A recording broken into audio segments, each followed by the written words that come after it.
Jean Klein mention anything about the role of devotion in the book? Because it seems... Well, devotion is not, it's not separate. It's just the intellectual insight is jnana.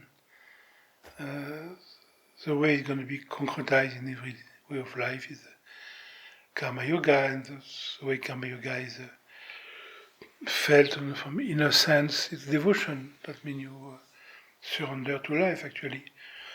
So it's only because in the Gita it's true there is separation between different yoga, but it's more pedagogical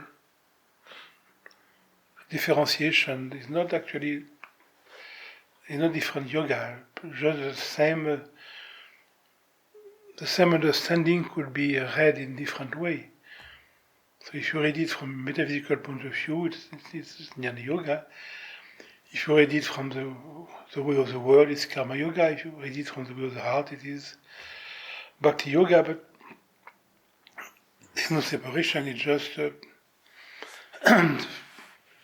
it's really Vivekananda in Chicago before the turn of the century who went again and created this kind of...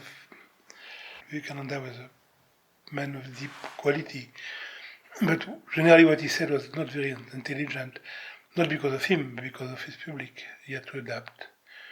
So he had the Christian and Protestant, rich, bourgeois American. So for them he had to make it very simple. So he invented his karma yoga, his hatha yoga, his raja yoga, to be able to say something.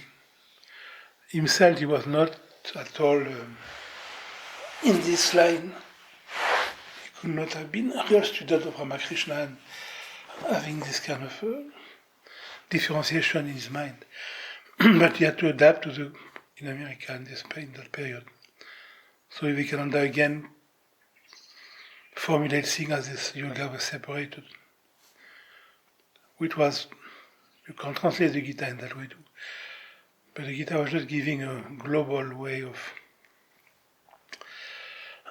looking at the sadhana.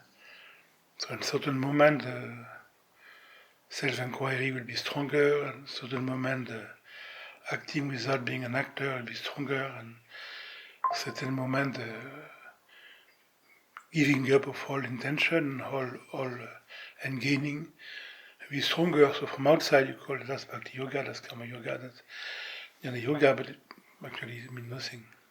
It's just a really limited mind who want to put things in a box. And in India, they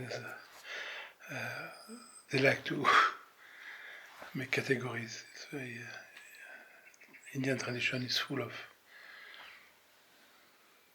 the Samkhya there is 25 tattva, but then in the Tantra there is 36 tattva, and they cannot resist this. But actually it's true in Moscow, in the Islam is exactly the same. In Arabic we talk about the 7 walls around the heart and so on. So and the Christians are doing the same too. So every tradition had to create boundaries to make it, to give a kind of concretization to the mind about something which cannot be concretized when there is no mind. So Jean will never talk as such about devotion.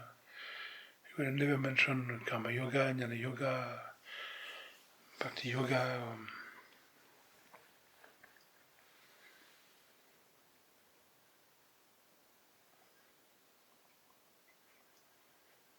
But Gopinath will mention it because Gopinath is a scholar.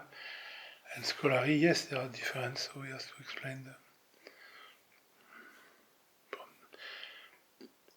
And actually, it's very interesting when you read the stage on yoga from Gopinath, you can feel that he has experienced everything he described, but he never put himself as Gopinath said, the Buddhists see it that way, the Shaktas see it that way, the Bengali see it that way. He never talked about himself. He never said, I've experienced that. He he described how different traditions see it. He stayed as a scholar, even if it was beyond that, which is very sweet.